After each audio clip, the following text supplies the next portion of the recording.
John Douglas Grass10.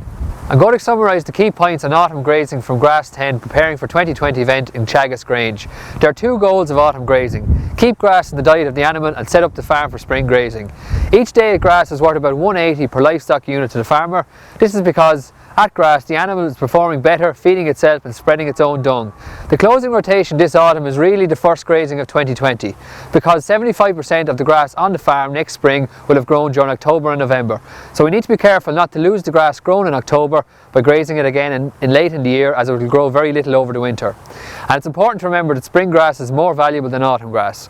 So to achieve the goals we use a 60-40 autumn rotation planner. What it means is we close the farm in rotation from about the 5th of October and have about 60% of the farm grazed and closed up by the 1st of November, and we do not graze this area again. It's essential to reach the 60% target, as this is where most of the grass next spring will come from. The remaining 40% of the farm should be grazed during November. It is important to remember to graze paddocks out to 4 centimetres, and if we use the plan properly we should have paddocks that have between 4 and 8 centimetres of grass on them at housing, or between 0 and 1,000 kilos of dry matter per hectare. And it's important to be flexible. When the weather is dry we should graze the wetter paddocks, and when the weather is wet we should graze the drier paddocks. It pays to set up 12 or 24-hour breaks by using pigtails and polywire. This means that animals are only spending a short time on one area and not damaging the sward, but we are still getting grass into the diet. So for example, if I'm a farmer and I have 10 paddocks, I need 6 of them closed by the 1st of November.